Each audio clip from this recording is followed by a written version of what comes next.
Buenos días. Lo primero de todo es daros la bienvenida a todos a esta mi casa, vuestra casa por un día, como me gusta decir siempre. Deciros que para FIAC es un auténtico lujo y un placer el poder albergar esta tercera jornada sobre gestión de las inversiones de las entidades aseguradoras.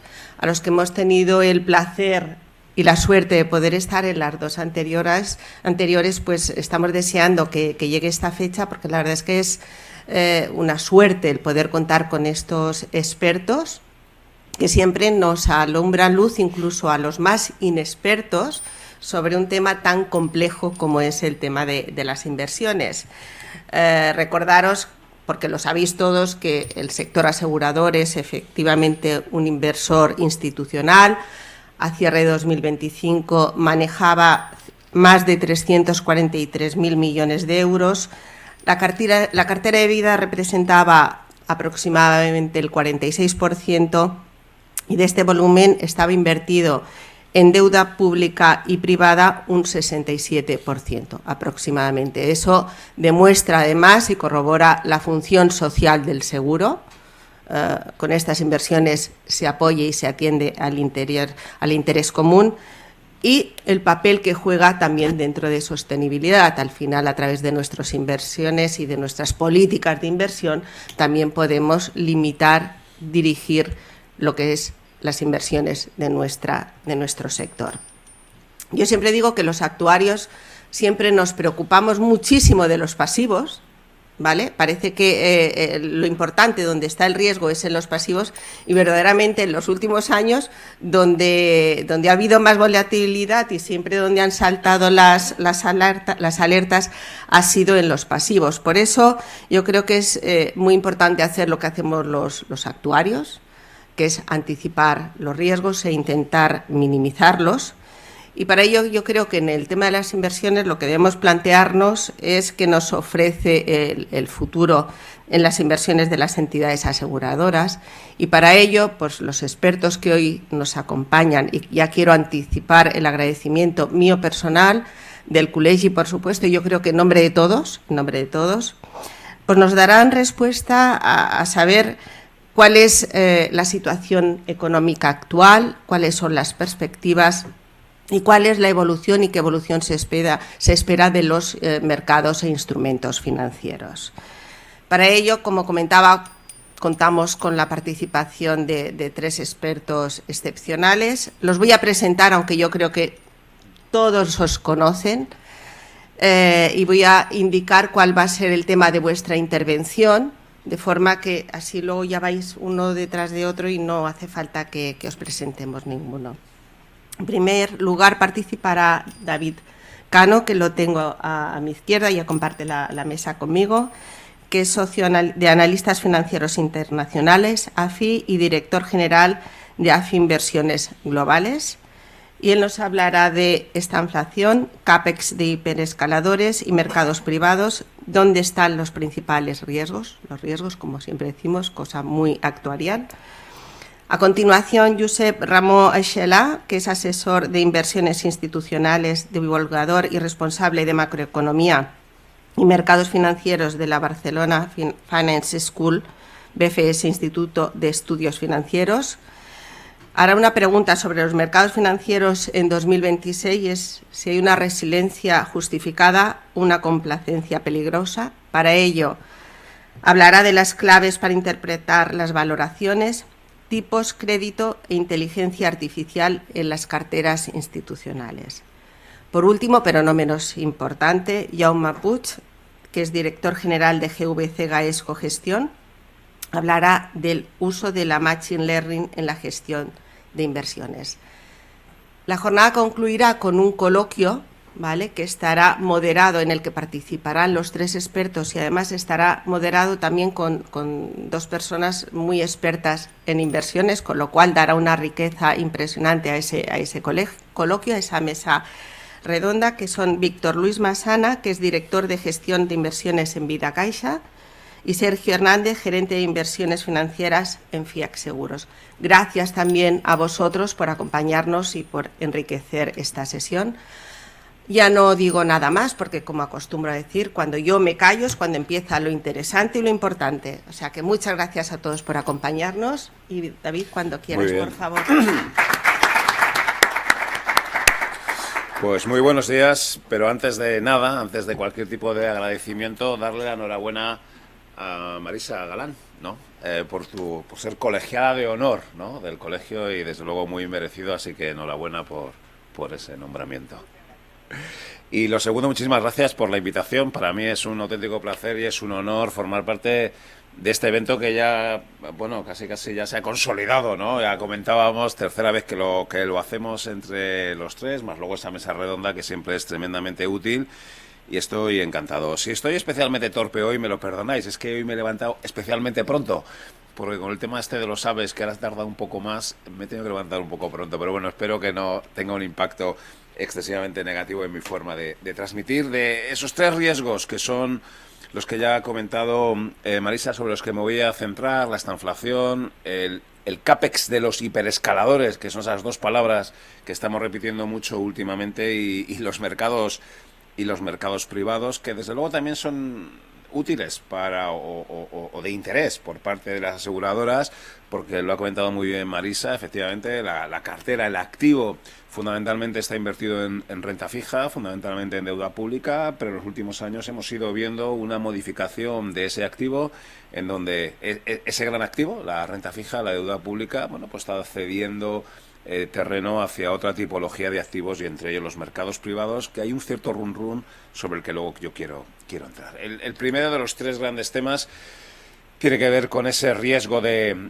estanflación, y tiene mucho que ver con el reciente encarecimiento del petróleo y del gas natural. Aquí a mí es donde me gustaría saber si la IA hubiera sido capaz de anticipar el 25 de febrero o el 28 de febrero el ataque de Estados Unidos e Israel a Irán, y el efecto que esto iba a tener sobre el encarecimiento del petróleo, ¿no? Yo creo que luego seguramente podamos discutir en el turno de la ronda si hay elementos donde la IA va a ser capaz de predecir acontecimientos. Vaya por delante que yo tengo mis dudas de que la IA, como nos pasa a los seres humanos, sea capaz de anticipar, bueno, pues elementos que distorsionan, elementos que son shocks externos, y como este caso, pues ha sido ese encarecimiento del petróleo, que evidentemente nos recuerda mucho a lo vivido entre el 2021 y el 2022, en donde también asistimos a un encarecimiento de las materias primas. Entonces, también asociado a un evento geoestratégico, fue el inicio de la guerra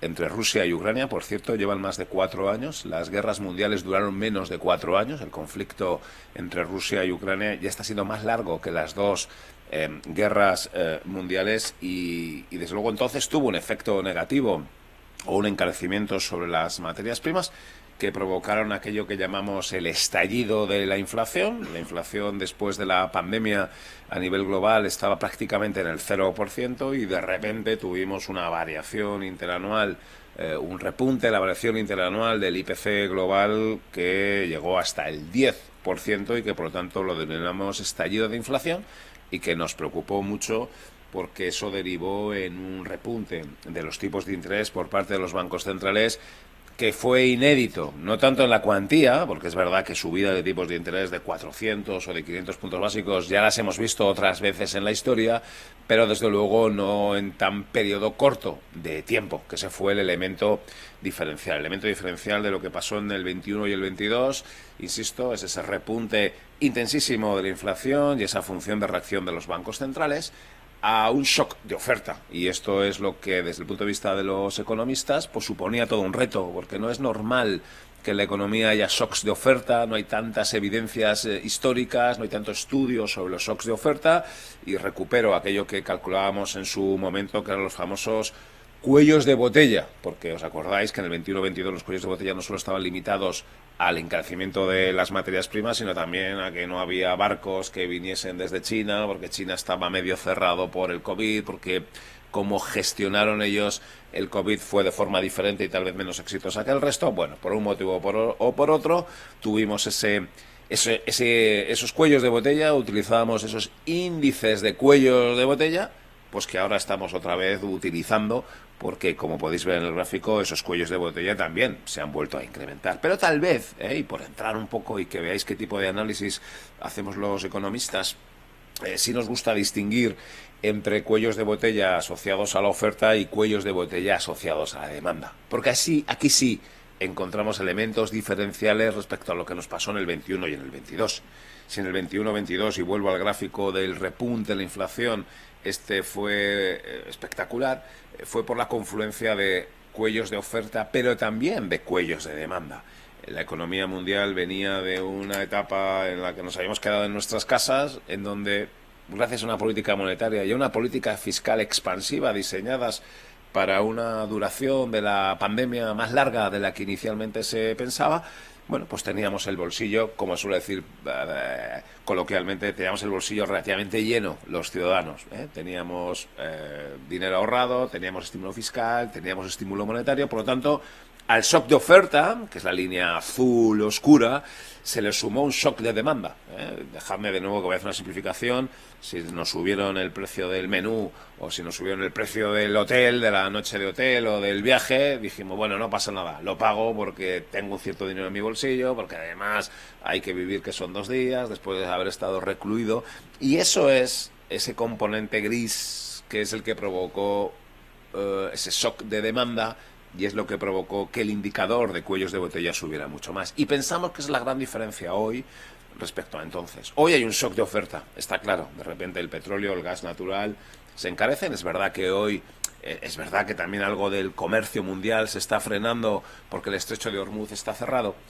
Pero lo que no hay es un shock de demanda, y eso para nosotros es muy importante. Y no hay un shock de demanda porque no tenemos el bolsillo igual de lleno, porque el estímulo fiscal no es tal y porque el estímulo monetario no está, porque hoy los tipos de interés están en niveles más elevados. Y esto es un poco lo que nos permite pensar que hoy no hay que advertir del riesgo de esta inflación, del riesgo de una inflación al 10% de la que sí se podía advertir hace 4 o 5 años. Hoy tiene más sentido que la inflación vaya a repuntar, es verdad, pero vaya a repuntar hacia la zona del 4%, que cuidado, no está mal, que hablemos de que una tasa de inflación esté en el 4%, que esté alejada del 2%, eso es significativo. Y eso es lo que está provocando el repunte de los tipos de interés de la deuda pública, y luego hablará José Ramón Maso al respecto, pero bueno, efectivamente uno de los movimientos más intensos en los mercados financieros en los últimos meses tiene que ver con el repunte de los tipos de interés, de la deuda pública y especialmente del tramo corto. El tramo corto es el que es más sensible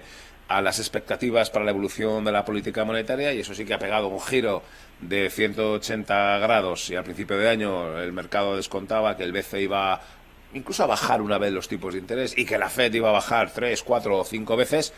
Hoy el BCE va a subir los tipos de interés, de hecho lo va a hacer el jueves, seguramente suba un par de veces más, y la Reserva Federal de Estados Unidos, a pesar de las presiones políticas y a pesar de todo el lío que se ha montado en torno a Powell y a su sucesor, Wars, pues seguramente la FED no baje los tipos de interés. Eso es lo que ha provocado el repunte del tramo largo, y en el repunte del tramo largo entendemos que el factor director tiene más que ver con la inflación que no tanto con el crecimiento económico, y ese temor a que la inflación esté más alta en los próximos meses, no súper alta, pero sí esté más alta en los próximos meses, pues ha provocado ese repunte de los tipos de interés, que se ha situado en una zona, bueno, pues relativamente alta.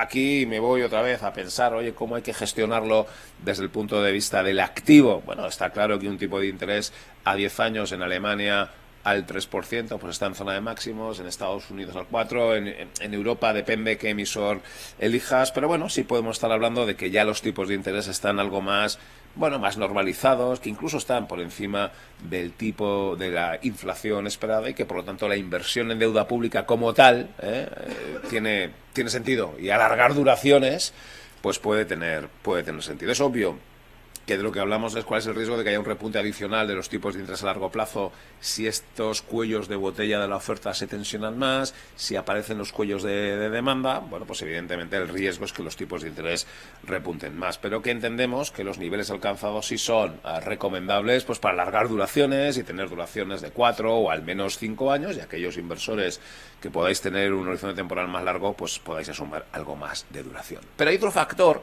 que puede tensionar al alza los tipos de interés a largo plazo, que tiene que ver con el CAPEX de los hiperescaladores y con lo que yo denomino el efecto expulsión inverso. Sabéis que en economía, en macroeconomía, hay una cosa que se llama el efecto expulsión, y es cuando un Estado sale a los mercados financieros a captar dinero porque tiene déficit público o porque tiene deuda pública y tiene que renovarla. Bueno, pues se supone que todo el dinero que pida un Estado es dinero que no deja a la iniciativa privada, ¿no? Y expulsa al resto, tanto en forma de dinero de volumen como en forma de precios, algo que está muy estudiado la macroeconomía vinculada a los mercados financieros. Como digo, el efecto expulsión se deriva del hecho de que si llega un Estado a los mercados financieros a pedir dinero, expulsa al resto en forma de que estos tienen que pagar un tipo de interés más alto. Esa es la lógica que hay detrás de pedir a los Estados que tengan poco déficit público para de esa forma pues no encarecer la financiación de los agentes privados. Pero eso puede estar cambiando, y eso puede estar cambiando porque aparece un nuevo agente, y ahora voy ya con el segundo factor de riesgo, que es el famoso CAPEX de los hiperescaladores, que, como sabéis, los hiperescaladores, pero en general la tecnología. Yo os pongo un librito que a mí me decía que es interesante y que hoy está, que sigue siendo útil. Ya tiene unos cuantos años, pero a mí me gustó en su momento y me hizo pensar, que es el famoso capitalismo sin capital, porque una de las características que había tenido el desarrollo de la tecnología es que no hacía falta tener dinero, no hacía falta tener fondos propios. Insisto, estoy simplificando, evidentemente, ¿no? Pero una compañía como Apple, por así decirlo, o una compañía como Meta, o una compañía tecnológica en general, lo que tenía son elevadas ventas, tenía un volumen de ventas importante porque su producto lo puede vender por todo el mundo, porque su mercado es absolutamente global, porque además es un producto que tiene ciertos márgenes y sobre todo porque no necesita la compañía tecnológica activo, no necesita balance. Ahí podía haber puesto la descomposición de DuPont del ROE, ¿no? Que al final es volumen por margen por apalancamiento. Bueno, lo que vemos es que las compañías tecnológicas tenían un elevado ROE, un elevado Return on Equity. Cuando uno compra acciones, no compra tanto o no solo compra beneficios, sino sobre todo compra ROE, es decir, cuánto capital tengo que poner yo para ese beneficio que tú me estás generando. Y el elemento diferencial y lo que nos llevó un tiempo a los analistas a entender es que la tecnología, es que el capitalismo sin capital, es que efectivamente había un desarrollo de la tecnología que no necesitaban fondos propios, que no necesitaban equity, y como no necesitaban equity, los ROE se disparaban. ROEs disparados, estoy hablando de ROEs del 25, del 30%, es muy difícil encontrar compañías quality, en compañías que tengan tan elevado ROE, sin recurrir al apalancamiento, claro. Y las compañías que tienen un elevado ROE, pues el mercado las premia y son compañías que te pagan un price to book de 5, de 7, de 8, de 12 veces. Para mí, el principal o uno de los mejores indicadores de valoración o unos mejores indicadores, efectivamente, de rentabilidad de un negocio es el ROE. Si ese ROE, insisto, no tiene apalancamiento, porque se puede hacer la trampa de a partir de un ROA apalancar mucho la compañía e incrementar el ROE. Pero el ROE sin apalancamiento es una forma de medición de la calidad, del quality, y que el mercado suele pagar con un price to book que claramente se aleja de las medias, que es del 2. Pero algo ha cambiado, algo está cambiando en el negocio, en el mundo de la tecnología y especialmente la inteligencia artificial, y lo que está cambiando es que los ingenieros están llegando y nos dicen, oye, si queréis que sigamos desarrollando la inteligencia artificial, hay que hacer CAPEX, hay que poner dinero. Ya no vale, ya no podemos... Ha cambiado el modelo. Ya no podemos tener balances pequeños, ya no podemos no tener nosotros infraestructuras. Lo siento, pero esto ha cambiado. Si queréis desarrollar la IA, dicen los ingenieros, necesitamos poner dinero.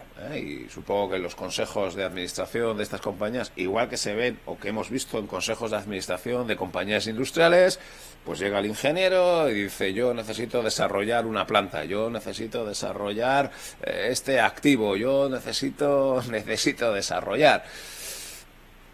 ¿Y cuánto?, le pregunta el financiero al ingeniero. Y entonces es cuando el ingeniero va y le suelta que 200.000, 300.000, 400.000 millones de dólares. Y aquí es donde estamos empezando a entrar en el terreno desconocido. Nunca hasta ahora unas compañías habían demandado tantísimo CAPEX. Nunca hasta ahora el ingeniero había demandado tanto CAPEX.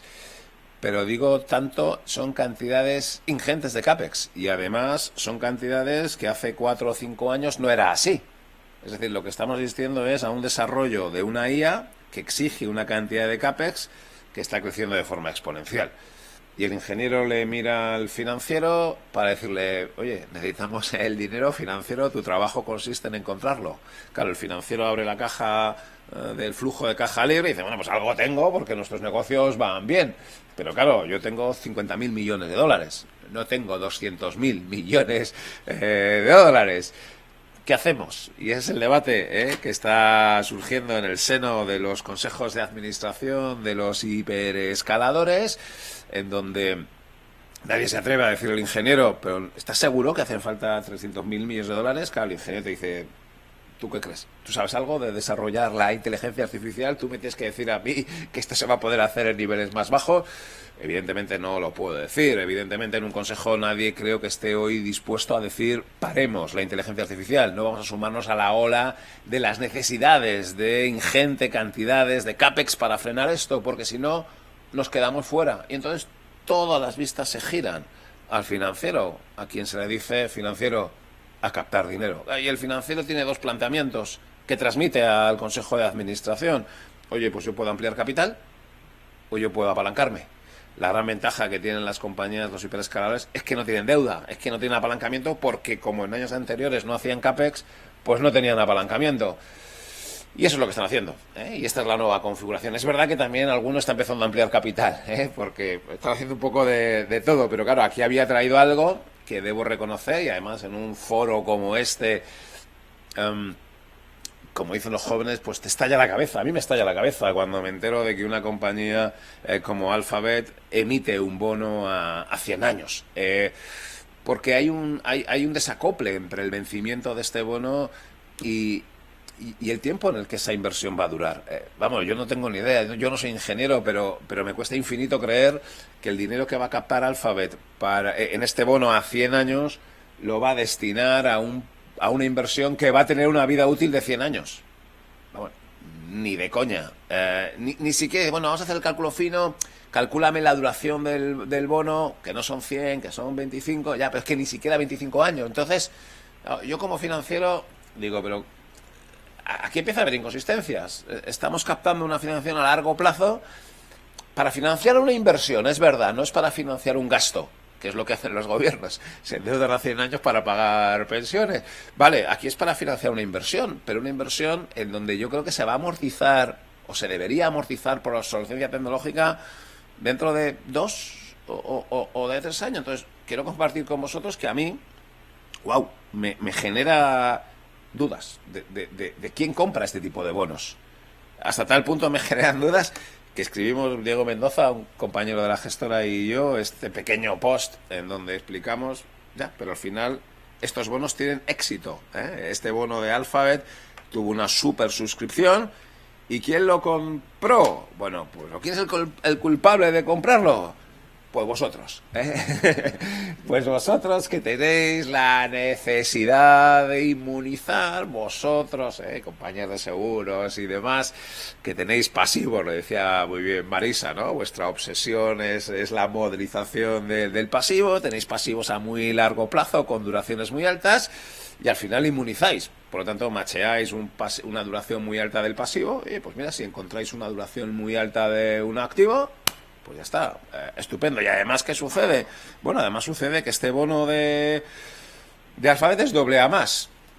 Por lo tanto, yo me pongo en la piel vuestra de un actuario y dices, ya está, el Cano aquí está advirtiendo no sé qué cosas, pero a mí me soluciona la vida. Yo puedo comprar este bono perfectamente. Y es verdad, y no es casual que este bono se haya colocado en el Reino Unido, donde, como sabéis, la industria de fondos de pensiones, de seguros, de vida a largo plazo, pues es mucho más. Y ahí puede haber un macheo. Y fijaos, la importancia de las aseguradoras y de los productos que tienen las aseguradoras para financiar ese CAPEX de los hiperescaladores, que de nuevo nos ha roto los esquemas a todos por la cantidad ingente de dinero que necesitan. Los financieros se pueden a buscar dinero y lo están encontrando en un bono a 100 años porque pues hay una tipología de inversores que lo quieren comprar porque hacen la inmunización. Y la otra es la gestión pasiva. Y yo aquí es un debate que hemos tenido muchas veces, y con Jaume especialmente. Oye, si es gestión pasiva sí, gestión pasiva no, sin indexarte. Evidentemente somos defensores de la gestión activa porque nos dedicamos a lo que nos dedicamos, y aquí es un punto en donde yo voy a criticar a la gestión pasiva, y donde yo voy a pensar que la gestión pasiva, claro, está forzada a comprar. No se va a plantear, un gestor pasivo no se va a plantear si dentro de 100 años ese bono o esa compañía o esa tecnología va a existir. No se lo va a plantear. ¿Por qué va a comprar ese bono?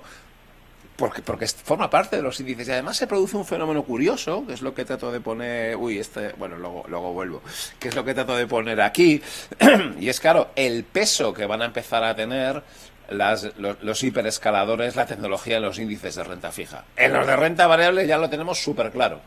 Aproximadamente un 25% del total de la bolsa mundial son estas compañías. Pero hasta ahora el mercado de renta fija estaba un poco inmune a la presencia de las tecnológicas porque no se habían endeudado. Y en renta fija pues teníamos mucha deuda pública, teníamos mucho financiero, teníamos subordinadas de financieros, teníamos corporates, que son fundamentalmente autos, utilities, teleco, pero no había un sesgo de tecnología. Ahora no, porque ahora van a empezar a emitir, están emitiendo, además no están emitiendo 4 euros, no, van a emitir ingentes cantidades de dinero. Y entonces, como van a emitir ingentes cantidades de dinero, los pesos de estos emisores en estos índices se va a incrementar. ¿Y qué va a hacer un gestor pasivo? Pues comprar, porque un gestor pasivo no se plantea si existe riesgo de crédito, no se plantea si tiene o no sentido invertir, lo va a comprar simplemente, y se produce una paradoja. Y esto es una paradoja que el año pasado también existía con la deuda pública. Yo me acuerdo que muchos clientes a los que asesoramos, que compraban deuda pública, que compraban ETFs de deuda pública. Sabéis que en septiembre, en agosto repuntó mucho el spread de Francia.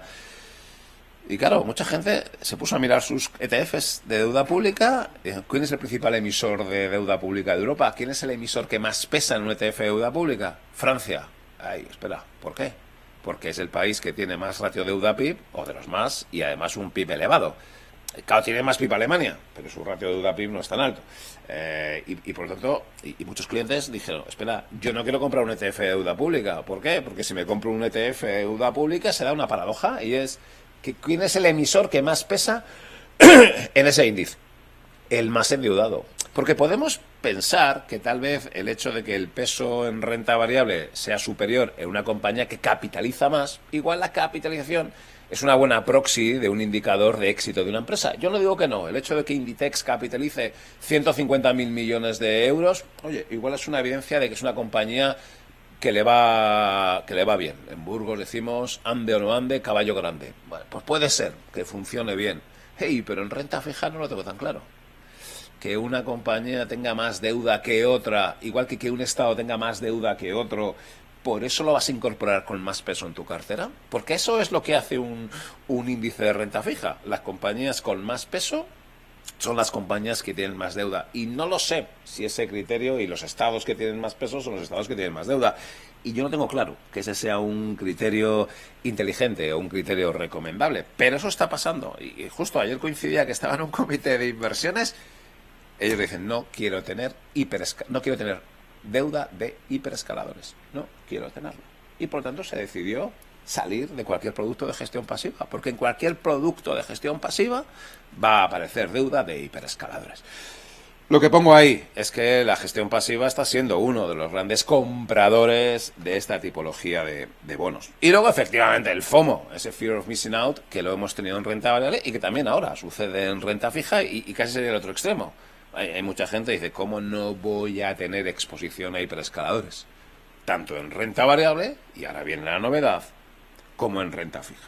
Sea de una forma u otra, y perdonadme lo cutre de esta foto, pero es un artículo que publiqué el pasado domingo en el País, y aunque en la web se podía obtener el título, se ve mucho mejor la verdad es que el ilustrador estuvo súper fino, porque claro, lo que hablaba yo en el artículo es cómo el efecto expulsión inverso, el crowding out.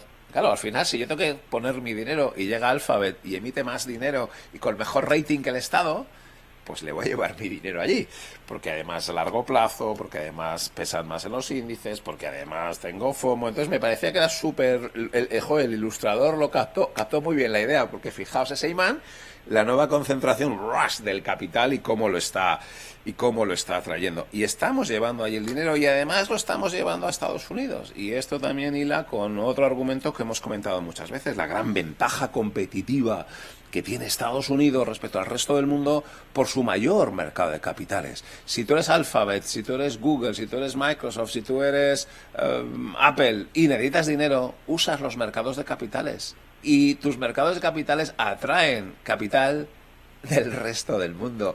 Y eso es lo que tiene Estados Unidos y que no tiene China. Claro, China está en una carrera con Estados Unidos por el desarrollo de la tecnología, pero si aceptamos la tesis de que estamos en un punto de desarrollo de la tecnología que hace falta dinero, porque hasta ahora no hacía falta tanto dinero, si hace falta CAPEX, ese dinero, ¿de dónde lo vas a obtener?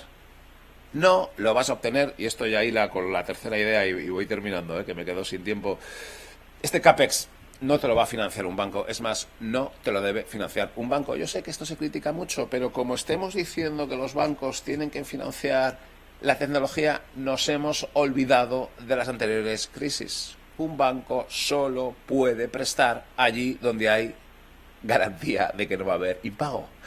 Porque como cojas tu dinero, banco, que lo captas de los depósitos y con ese dinero prestes a un segmento de la economía que tiene una elevada incertidumbre y eso falle, ¿qué es lo que va a pasar? Pues que otra vez veremos a los bancos quebrar y como no querremos que los bancos quiebren porque no querremos que un depositante pierda su dinero, otra vez los estados tendrán que inyectar capital. Por lo tanto, yo soy súper contrario a que los bancos financien el desarrollo de las nuevas tecnologías. Súper contrario. Los bancos están para financiarnos las hipotecas y para financiarnos el crédito al consumo de alta calidad y los bancos no están para asumir riesgo de crédito.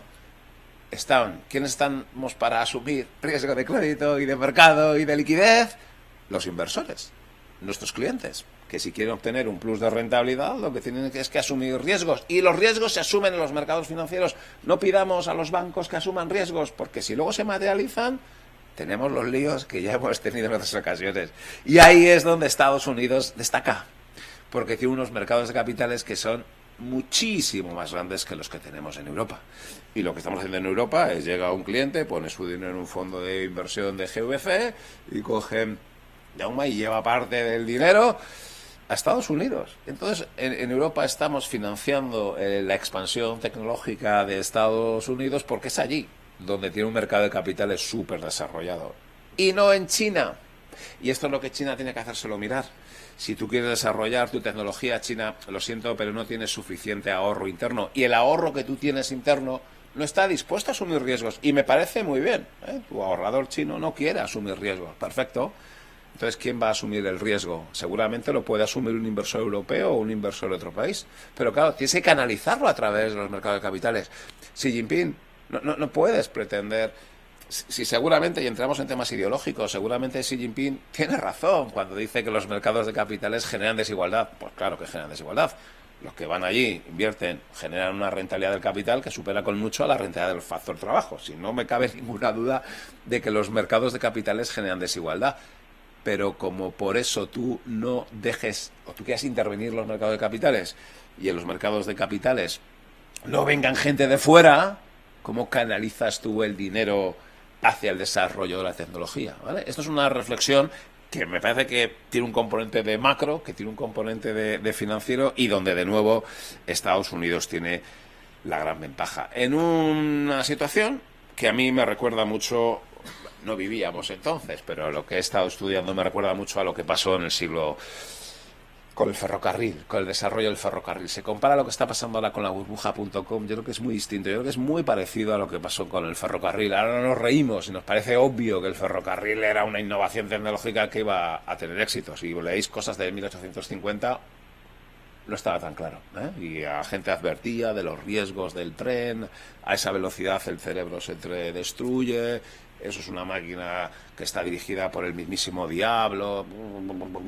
Hubo una economía china que descartó utilizar el tren Y eso fue el inicio del siglo de la humillación, y hubo una economía que vio que el tren era la innovación tecnológica que le iba a permitir conectar el oeste con el este, y fue Estados Unidos, ¿eh? Y el desarrollo económico de Estados Unidos claramente fue porque en el siglo XIX vio que la innovación tecnológica del momento, el tren, iba a ser la que le iba a permitir un desarrollo económico, como así fue. Y claro que quebraron compañías ferroviarias, y claro que hubo fracasos, pero también hubo muchos éxitos.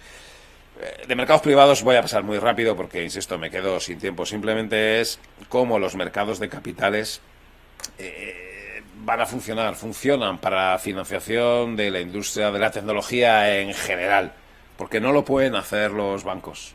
No deberían hacerlo los bancos. Y sí deben hacerlo los mercados de capitales, de forma directa o de forma indirecta, a través de vehículos de inversión. Y entre esos vehículos de inversión, evidentemente, están los fondos de capital privado, que no invierten en activos que son líquidos. ¿De qué se está hablando ahora? Y es el tercer factor de riesgo, que efectivamente ha crecido mucho el crédito a la economía real, pero no por los bancos, sino por los fondos de direct lending. Es una transformación que se ha producido, y yo vuelvo otra vez, para mí esa es la lógica. La lógica no es que yo no quiero asumir riesgo, contrato un depósito en el banco y que el banco dé un préstamo a una empresa de software. No, porque yo, que tengo mi dinero en un depósito, yo quiero saber que mi dinero está absolutamente respaldado y garantizado. Por lo tanto, al banco no lo voy a dejar que dé más que allá de una hipoteca. Ahora bien, la rentabilidad que yo voy a obtener por el depósito es muy bajita. Si yo quiero obtener una rentabilidad más alta, pues me iré a un fondo de direct lending. ¿Y qué hace el fondo de direct lending? Dar préstamo a esa tipología de compañías, siendo conscientes de que eso tiene riesgo, de que si el dinero que presta ese fondo de direct lending a una compañía, esa compañía quiebra, yo como partícipe en ese fondo de inversión voy a perder dinero. No vale decirle a papá Estado que venga a rescatar un fondo de direct lending. Son nuevas reglas del juego. Efectivamente, está habiendo un cierto rum porque parte de la cartera en la que invierte un fondo de direct lending, pues seguramente tenga un problema de insolvencia, efectivamente, y eso, bueno, pues podríamos decir que es un factor de riesgo que tenemos que analizar. Me he pasado un poco de tiempo, disculpadme, pero por mi parte aquí termino. Muchísimas gracias.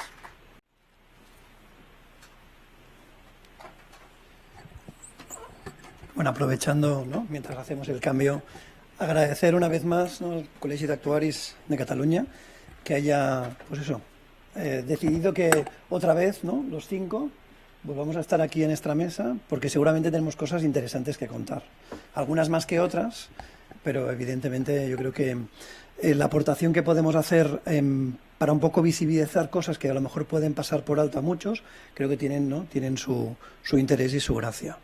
A mí me ha tocado, yo creo, que la parte más difícil. La parte fácil, y no has hablado mucho, David, de en qué punto estamos en la macroeconomía. Yo haré una pequeña pincelada, pero me ha tocado la parte más difícil porque la pregunta os la voy a hacer primero yo a vosotros. ¿Los mercados están en resiliencia justificada o están realmente en una complacencia peligrosa? Si me permitís, a mano alzada, ¿quién cree que estamos en una resiliencia justificada en los mercados financieros? Sobre todo hablando de renta variable, ¿eh? Jaume, el único valiente que dice, yo levanto un poquito. Por tanto, entiendo yo que todos los demás pensamos que estamos en una complacencia peligrosa. Alguno dirá, no, depende de en qué, ¿no? Yo creo que tanto tú como yo en alguna vez hemos dicho que depende de en qué estamos en una complacencia peligrosa, ¿no? Dice, el ponente empieza preguntándonos a nosotros lo que nos tiene que explicar él. Bueno, un poco la idea es entender por qué estamos donde estamos y cuáles van a ser las cosas que podrían pasar a partir de este momento. ¿Dónde nos encontramos en el ciclo económico y en el de mercados? ¿Vale? Si hablamos en el ciclo económico, yo diría que creo que claramente estamos en un ciclo económico desincronizado, ¿no?, o no sincronizado.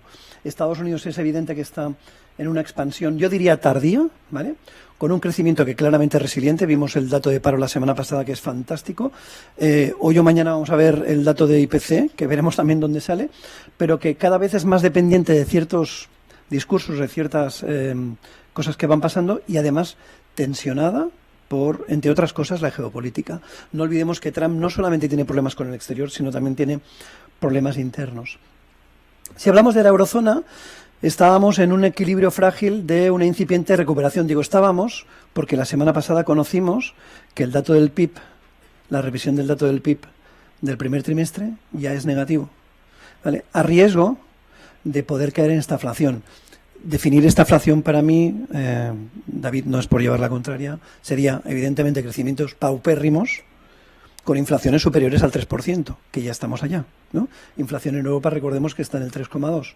Y en el caso de China, a pesar de crecer al 5%, ¿no? Es un dato oficial, 4 y pico, 4,5, 5%, las señales son claras de estancamiento, ¿no?, estructural y debilidad interna. Hoy ha salido un dato de exportación fantástico, que lo que no se vende en Estados Unidos se vende en Europa, ¿no?, en Asia y en América del Sur.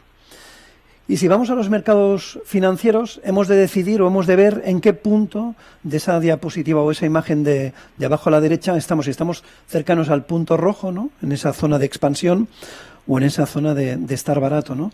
Bueno, yo aquí lo que os digo es que no intentaremos tratar de adivinar si estamos en un techo de mercado, porque yo creo que nadie puede llegar a definir cuándo vamos a llegar a un techo de mercado. Creo que lo hemos oído muchas veces en los últimos años, estamos en un techo, y los mercados de renta variable siguen subiendo, sino que hemos de entender, ¿no?, en el régimen de mercados en el que nos estamos moviendo, teniendo en cuenta, y eso es una también de esas grandes ideas que tenemos los que nos dedicamos a mercados financieros, que la tendencia siempre va a ser nuestra amiga. Es difícil de revertir una tendencia, y cuando una tendencia es alcista de muchos años es difícil de revertirla, y que luego los mercados alcistas claramente nunca mueren de viejos, mueren por cosas inesperadas que pasan, que rompen el ciclo en el que estamos viviendo.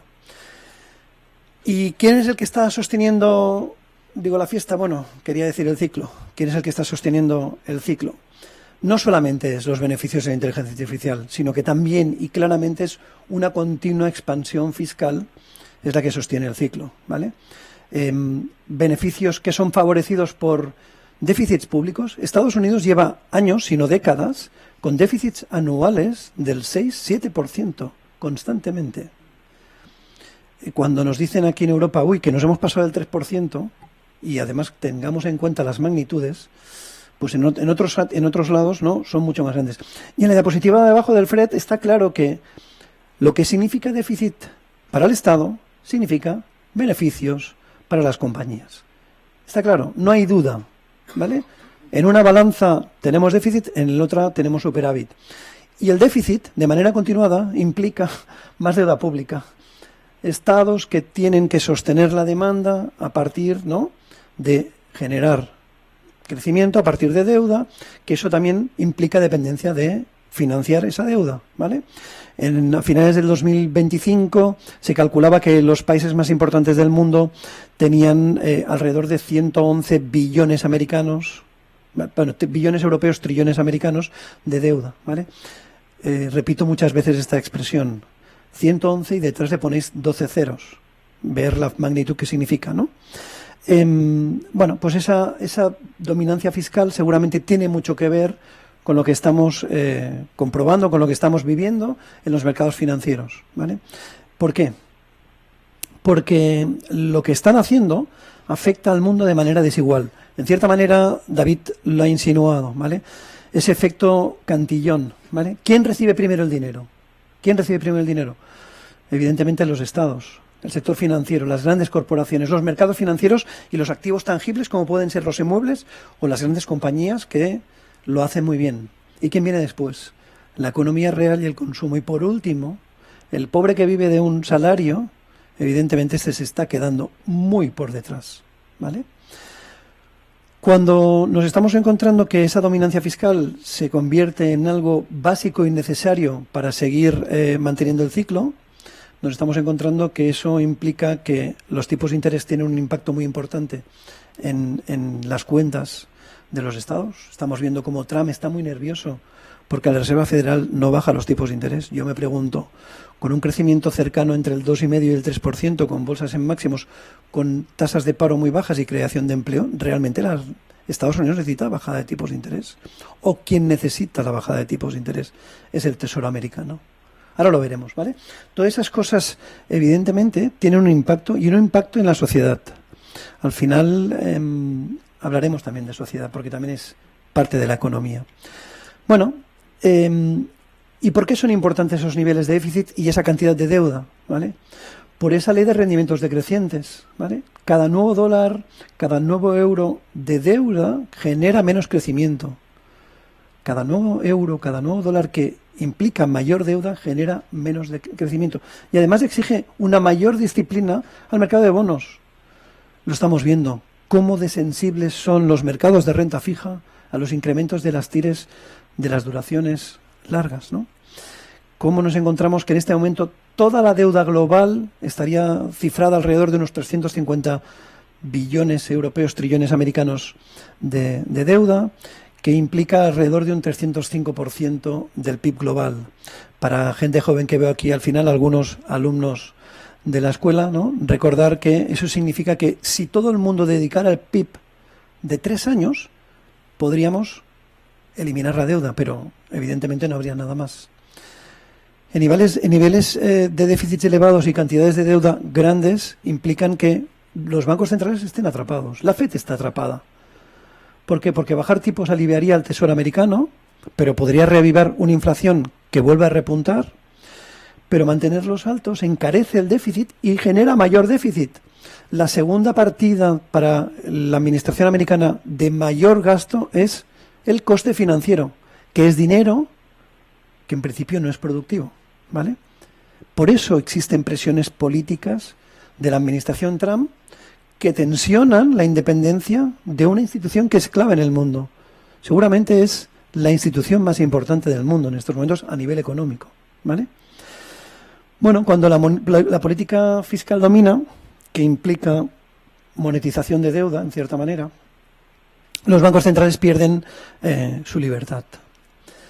Y eso, además, también implica esa economía en forma de K, ¿vale? ¿Por qué?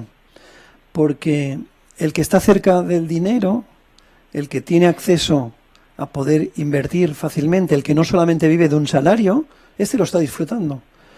Tenemos Wall Street en máximos de todos los tiempos, mientras Main Street, la gente de la calle, está en mínimos, ¿no? La renta variable sigue muy fuerte, pero la economía real muestra señales claras de mucho desgaste. En la imagen de la derecha, ¿vale?, tenéis la confianza del consumidor que publica la Universidad de Michigan, y está retrasado este dato, 47,6, el último dato creo que era 44, está en mínimos de toda la serie histórica que publica la Universidad de Michigan desde creo que es el año 52 del siglo pasado. Recordemos que el consumo en Estados Unidos es alrededor del 65% del PIB. La bolsa americana está en 7.500, ¿no? El S&P, en máximos de todos los tiempos, ¿no? El consumidor se siente frágil, ¿vale? El sentimiento económico cae a niveles, ¿no?, muy bajos, presionados por ese coste de acceso de la vida, por la presión que implica la inflación, y posiblemente va a provocar que el señor Trump, o si más no, republicanos pierdan seguro la Cámara de Representantes, que sea el Congreso aquí, y a lo mejor también el Senado. Y la gran pregunta es, ¿esto implica que los mercados están caros? Yo os diría, ¿no?, que quizás lo que hemos de preguntarnos es si realmente estamos ante una resiliencia estructural de beneficios o ante esa complacencia, ¿no?, que está durando mucho más de lo que muchos podíamos esperar. Pensemos que para protegernos de la inflación monetaria, que va relacionada con la dominancia fiscal, hemos de estar invertidos. No podemos tener dinero en cuentas corrientes, debemos estar invertidos en activos reales y tangibles. Por eso tenemos bolsas en máximos, por eso tenemos los inmuebles que siguen subiendo de precios, a pesar de todas las mil y un inventos que se ponen en marcha, que algunos de ellos seguramente no llevarán a ningún lado.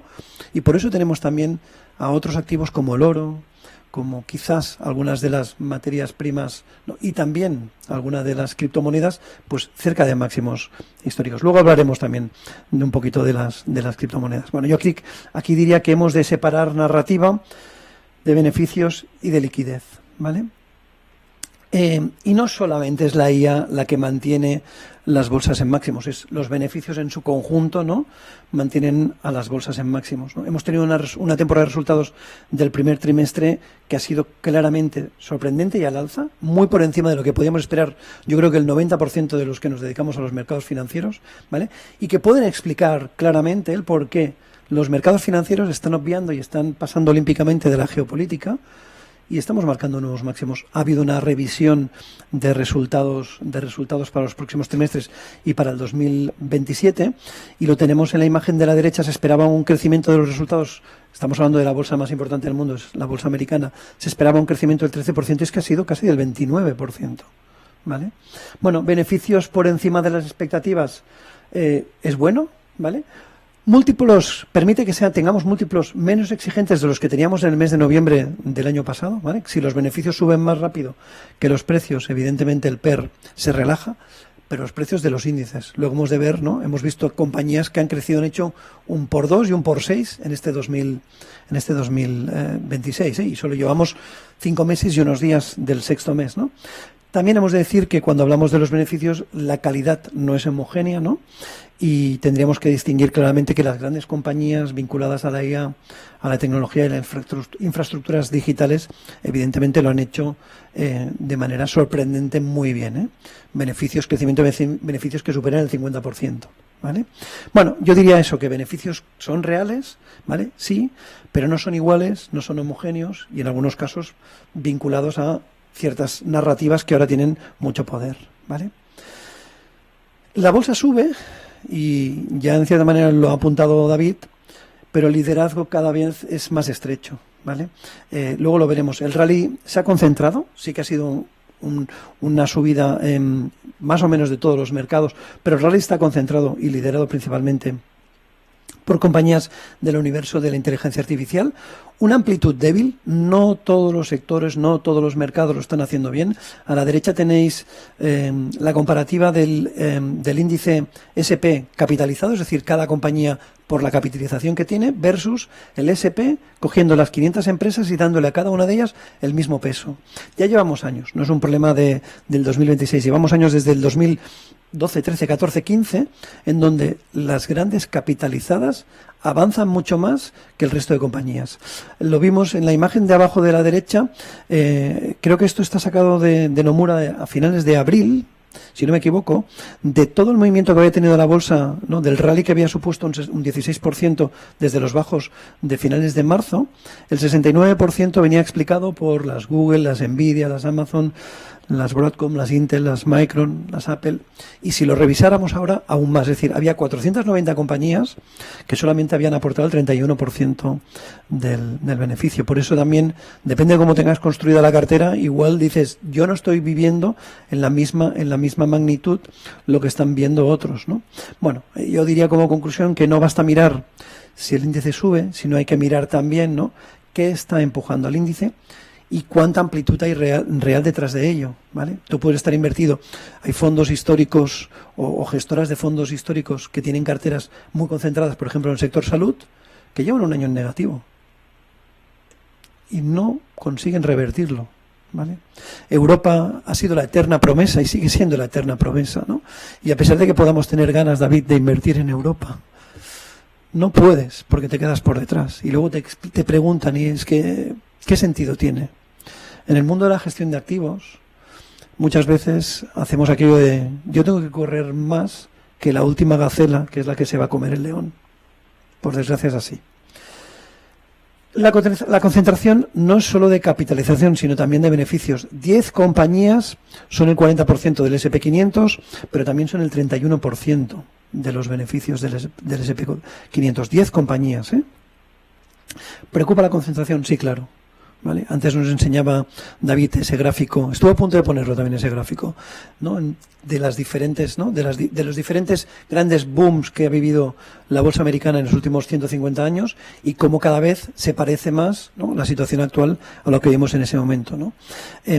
Las grandes compañías son las que más se concentran, son las que más ganan, y eso hace también que el diagnóstico sea muy difícil. Porque tú puedes pensar, esto no se puede mantener, pero cuando vemos los resultados de Nvidia, año tras año siguen batiéndolo, y no por un 10%, por un 85%, ¿vale? Bueno, la concentración podemos decir que sí, que es extrema, ¿vale?, pero no está vacía de fundamentales. Al final, los márgenes, los beneficios, también acompañan a estos vencedores. Y eso lo hemos de ser conscientes de tener en cuenta. Por eso digo que el diagnóstico lo hace muy difícil. Valoraciones que son exigentes, sí. y según como caras, luego daremos la otra versión, porque también existe la otra versión, ¿no? Valoraciones que nos sirven para hacer market timing. ¿Cuántas veces habríamos dicho Nvidia está cara, ¿no? SK Hynix, SanDisk están caras, y esto estoy hablando de cosas que están pasando ahora. Nos hubiéramos salido y hubiéramos dicho, nos hemos perdido un 300%.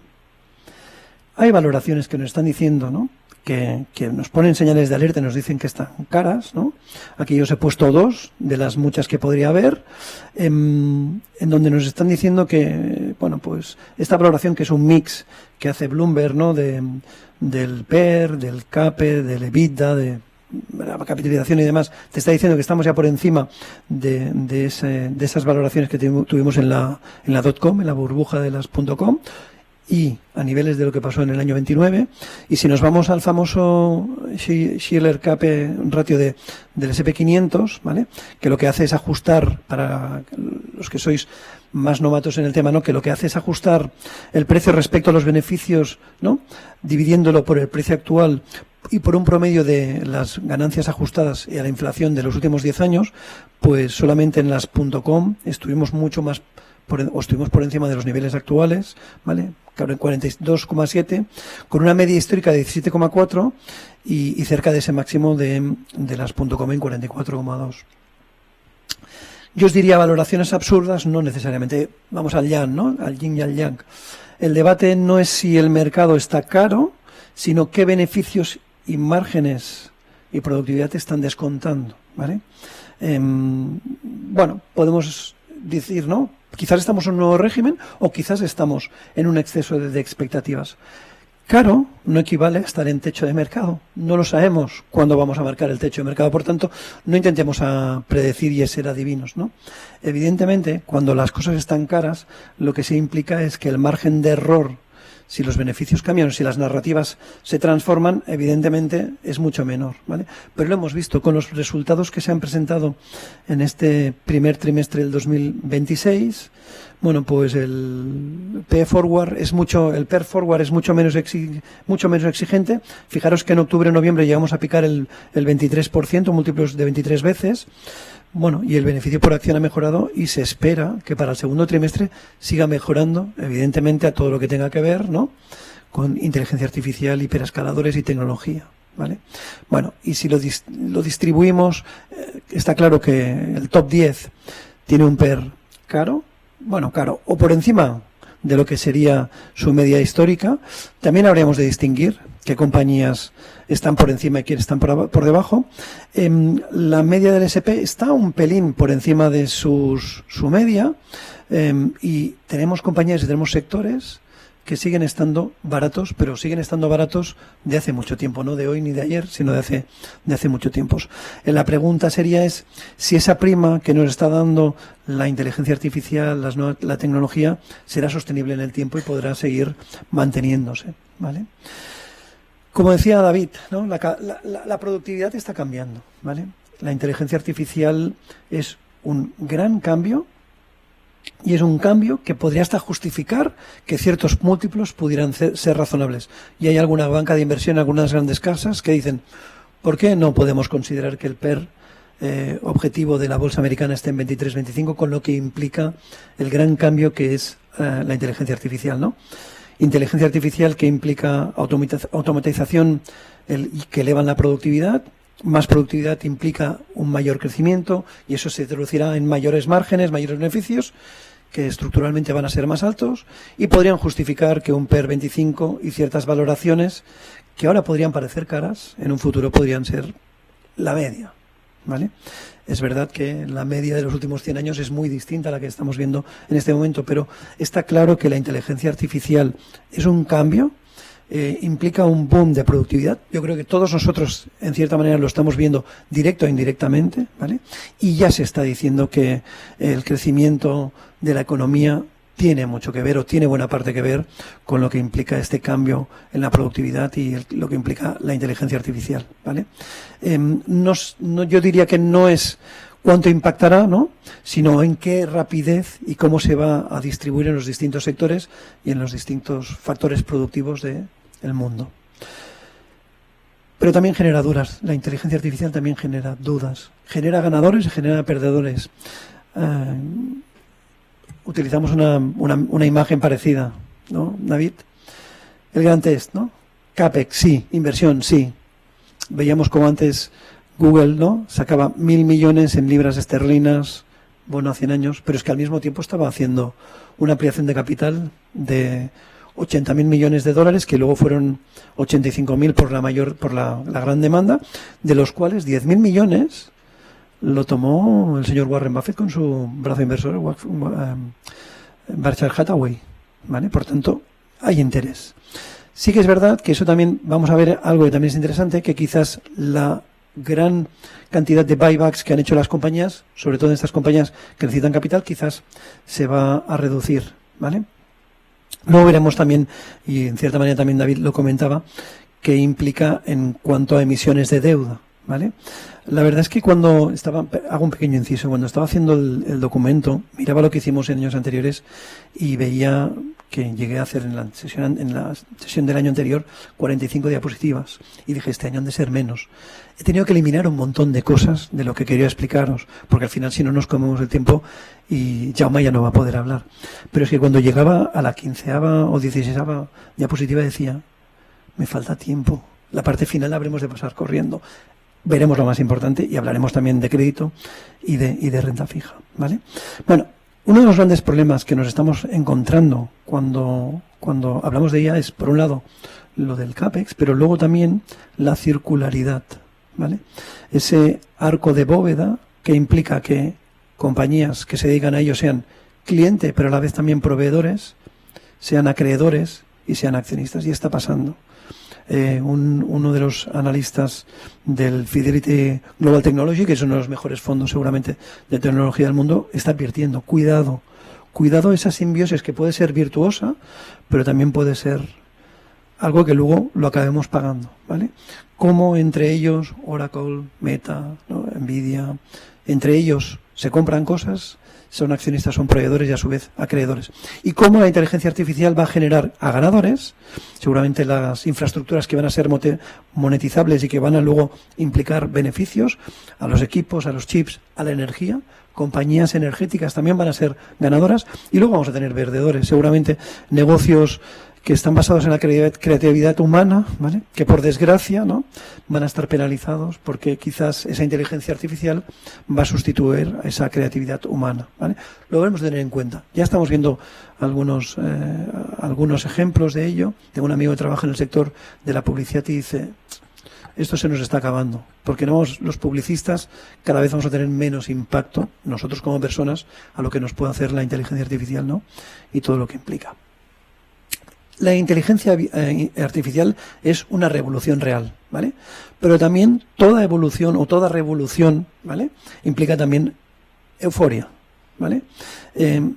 Yo aquí diría que no hace elegir entre si es burbuja o es revolución, porque pueden estar ocurriendo ambas cosas a la misma vez, ¿vale? La velocidad del repricing, ¿no?, de los ganadores es extraordinaria y casi inmediata, ¿vale? Lo hemos visto este año, lo decía. SK Hynix, ¿no?, compañía de semiconductores en Hong Kong, ¿no?, o Samsung o SanDisk, han hecho por 6 en unos meses, ¿vale? Y como alrededor de ello han aparecido vehículos o han aparecido productos financieros que son apalancamientos, ¿vale? Es decir, la fiebre por la inteligencia artificial desemboca también en compra masiva de productos apalancados por gente que convierte la narrativa en pura especulación, ¿vale? Confirma la fortaleza del relato, evidentemente, ¿vale? Pero tiene un gran problema, que es los importantes riesgos de reversión y la vulnerabilidad que implica todo esto. Ayer, por ejemplo, la bolsa de Corea cayó un 8%. Hoy subía un 7% esta mañana. ¿Tiene sentido que una bolsa como la de Corea, que evidentemente no es la bolsa americana, pueda tener esos bandazos en pocos días? Bueno, pues seguramente tiene mucho que ver en que, bueno, pues que hay gente que no invierte pensando en que es una revolución, sino en cómo puedo ganar dinero. Aquí en el gráfico de la izquierda abajo tenéis cuánto tiempo ha tardado una compañía en días en poder tener 1 trillón americano, 1 billón europeo de capitalización. Pues Micron tardó poquísimos días. Microsoft, que es la primera de todo, tardó casi 5.000 días. Micron, SK Hynix, Samsung, fijaros, ha pasado este año, 2026, no estamos hablando de hace... No, en este 2026, en muy pocos días han pasado a capitalizar 1 trillón americano, 1 billón europeo, un 1 y 12 ceros, ¿vale? Y los excesos, evidentemente, pueden durar mucho más de lo que podría parecer razonable, ¿vale? Mucho más. Desde la creación del SP500 en el año 57 hasta la actualidad hemos tenido 1.328 máximos históricos, ¿vale? Eso implica que cada 19 días el SP500 ha marcado un máximo histórico. Es intentar ponerse en contra de este movimiento es como recoger monedas delante de una retroexcavadora o lo que sea. Tienen muchas posibilidades de te acaben arrollando, ¿vale? Y la historia demuestra que los mercados pueden sobreextenderse mucho más tiempo de lo que cualquiera de nosotros podamos imaginar. Movimientos como los que hemos visto en abril y en mayo implican que seguramente la tendencia tiene que perdurar en los próximos meses y que será muy complicado de revertir, ¿vale? La imagen esta de Carson dice eso, ¿no? Que normalmente con meses de abril y mayo hiperalcistas, recordar que la caída máxima del S&P después del inicio de la guerra llegó a ser de alrededor un 9%, ¿vale? Solo el mes de abril el S&P 500 subió un 10,5%. Recuperamos mucho más rápido de lo que se cae. Estamos haciendo lo que históricamente es lo contrario que pasaba, ¿no? Caíamos en ascensor o bajábamos en ascensor, subíamos por escalera, ahora no. Ahora bajamos como una pluma y subimos como un cohete. Y el riesgo no es tan solo la inteligencia artificial, es la narrativa, el precio que pagamos por esa perfección, ¿vale? Creo que estamos descontando la perfección absoluta, ¿no? S&P en 7.500, Kospi y Nikkei marcando máximos históricos. Cuando todo lo mejor quizás está descontado, cada vez hacen falta más noticias que sean extraordinarias para poder sostener el precio, para poder sostener la narrativa. Lo vimos en la publicación de los resultados de Nvidia hace 10 días, ¿vale? Ingresos de 81.600 millones de dólares, más 85, beneficio un 211%, perdón, que implicaron una caída del 4,4% semanal. ¿Qué esperaba el mercado? ¿Vale? Para realmente premiar aún más el movimiento de Nvidia, ¿vale? Y esas 4 palabras que históricamente han hecho mucho daño, lo que pasa es que en los últimos años no funciona, ¿eh? This time is different. Pues quizás sí, ¿no? La IA es transformadora, sin duda. El problema será que hay cierta narrativa que la considera imbatible e invencible. Y eso cuando todos nos convenzamos de que es imbatible e invencible, quizás entonces va a haber las bofetadas, ¿no? Y no por extenderme mucho más, pero esa euforia se ve y esa complacencia se ve además en el inversor minorista, ¿vale? El inversor minorista ya está teniendo un peso muy importante en la actividad diaria del negocio de la bolsa más grande del mundo, ¿vale? Y cuando le pregunta, en este caso la Conference Board, le pregunta cómo ve las expectativas para la bolsa americana en los próximos 12 meses, a pesar de que lo está pasando mal económicamente, que le cuesta llegar a final de mes, tiene la esperanza que las bolsas le sigan dando alegrías, ¿no? Y esperan que el crecimiento de su rentabilidad siga pues por encima de o llegando casi a los 2 dígitos. Y eso también implica que aparezca el FOMO, y el FOMO va vinculado a apalancamiento, ¿vale?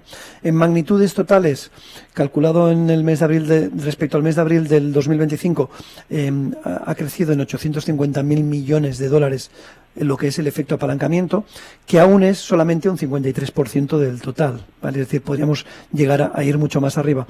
En la precrisis financiera o en la burbuja tecnológica estuvimos mucho más arriba, ¿vale?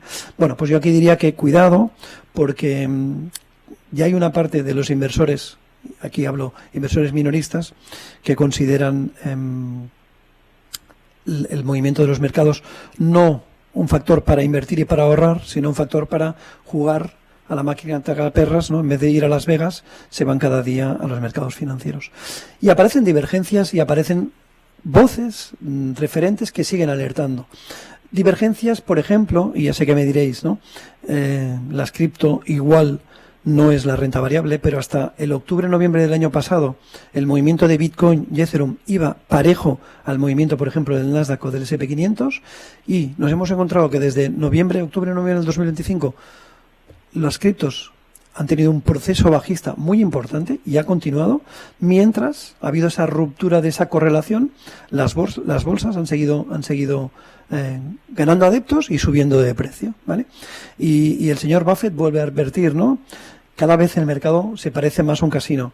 Creo que es por 13º trimestre consecutivo, vende más que no compra y tiene actualmente alrededor de casi 400.000 millones de dólares, el máximo de todos los tiempos en liquidez, invertido principalmente en treasuries, ¿no? En letras del tesoro a un máximo de un año, ¿vale? Vencimiento a un año, ¿vale?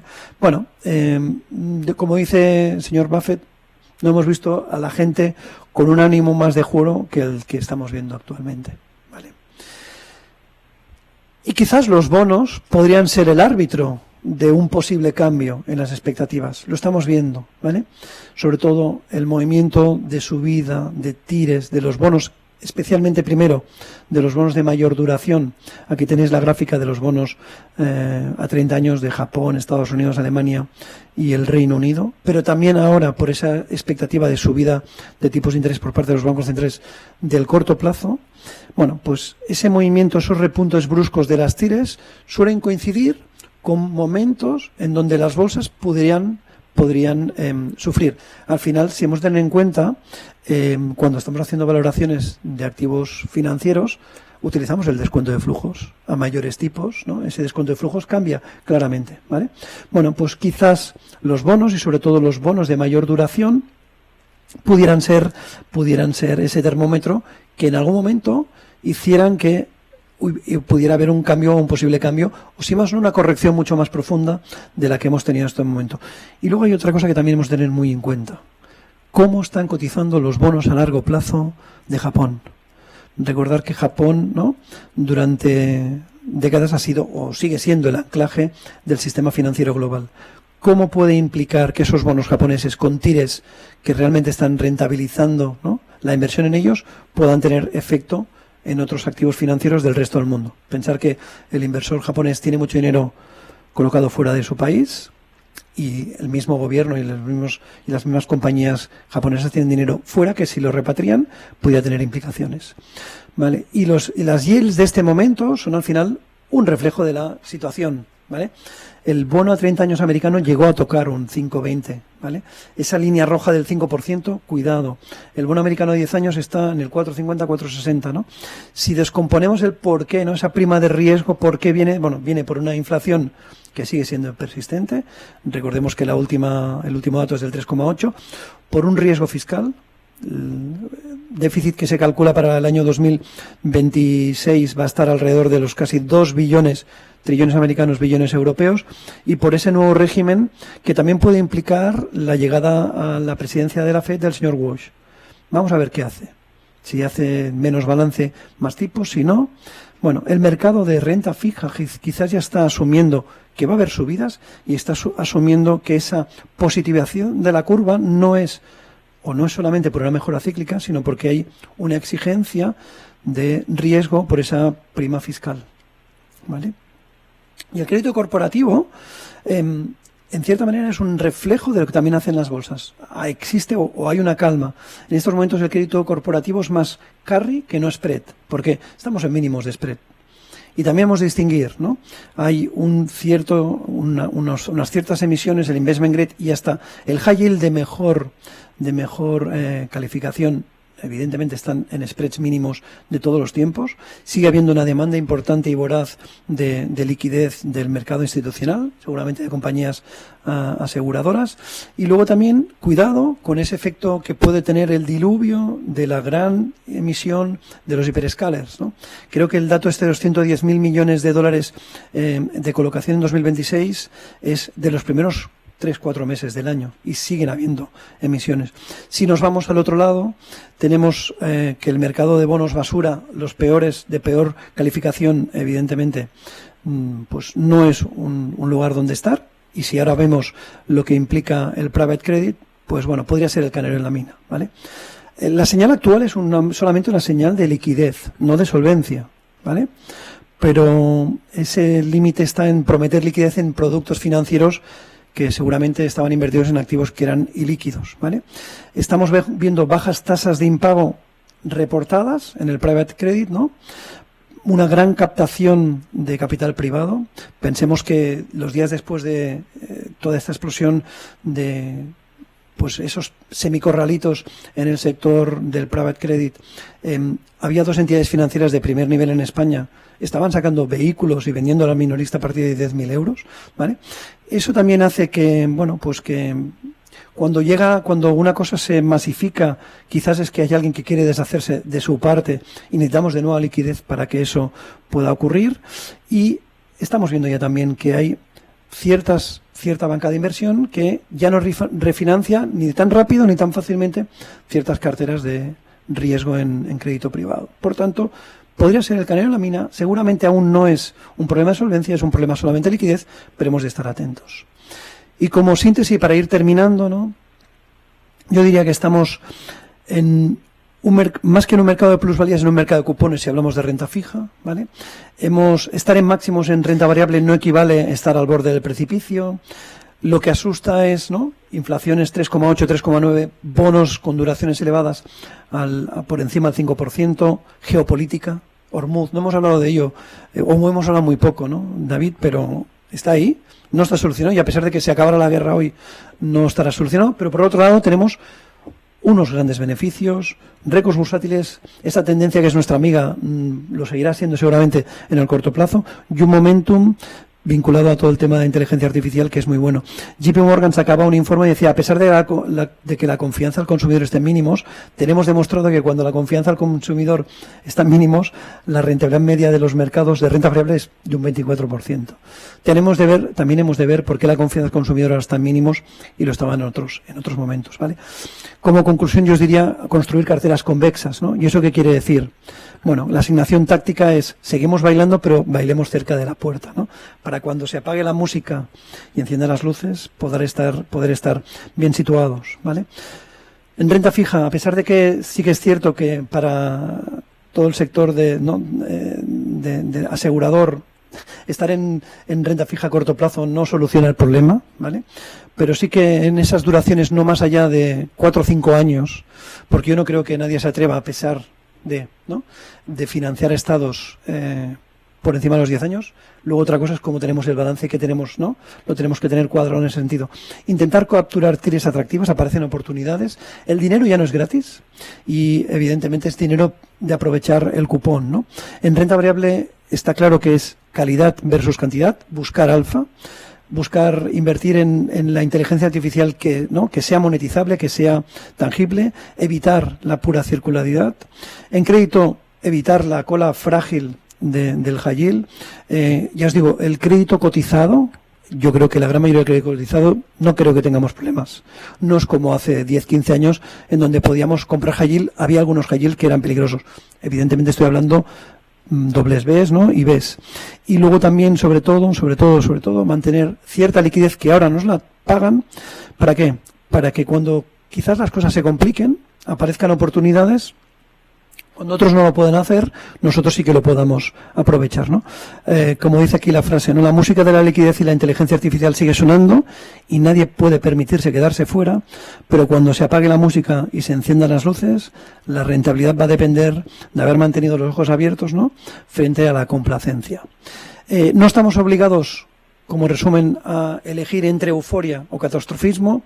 Yo diría que si diversificamos bien las carteras, si hacemos carteras que sean robustas, basándonos en esa gobernanza, ¿no? Teniendo liquidez, ¿vale? Nos puede ir bien, ¿vale? No debemos, en la gestión institucional no debemos descansar la predicción en solamente escenarios, en la robustez de los distintos escenarios en los que nos podemos encontrar. Y yo os diría que, bueno, que si las cosas se hacen bien, evidentemente podemos sobrevivir a los movimientos, a pesar de que el reto actual también es que hay pocos productos que nos descorrelacionen, ¿vale? Adivinar el techo no va a ser fácil, pero si construimos carteras que sean capaces, ¿no?, de saber sobrevivir en los distintos mercados, en los distintos escenarios que nos podemos encontrar, tanto macroeconómicos como de mercados, va a ser fantástico. Y si me dejáis hacer un último apunte, yo creo que David también es de mi escuela. Creo que la economía está vinculada también al humanismo y a la sociedad, ¿no? Y entre la economía y la tecnología, yo siempre diría que también existe la humanidad, ¿no?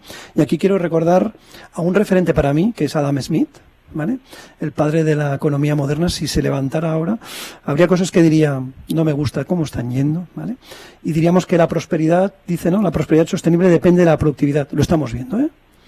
No de la liquidez, y el precio natural acabará imponiéndose a las modas. Veremos ganadores y la inteligencia artificial tendrá grandes ganadores. Y luego también, aprovechando que es un día especial, tenemos a su santidad, al Papa León XIV, aquí en Barcelona. Estuvisteis en Madrid ayer. Bueno, y un poco a raíz de, bueno, después de 135 años de su Rerum Novarum, ¿no? Decía, ¿no?, que la dignidad de una persona no depende de lo que produce. El riesgo último de esta euforia no es solo financiero, es convertirlo todo, incluido la persona, en dato, rendimiento y cálculo. Y eso no lo hemos de olvidar, ¿vale? Porque el verdadero progreso no consiste solo en producir más, ni innovar mucho o tener valoraciones mucho más altas, sino que la prosperidad duradera solo será aquella en que la economía y la tecnología permanezcan al servicio de las personas y la sociedad. Y eso no lo hemos de olvidar. Gracias por vuestra atención y espero que os haya gustado. Hasta la próxima.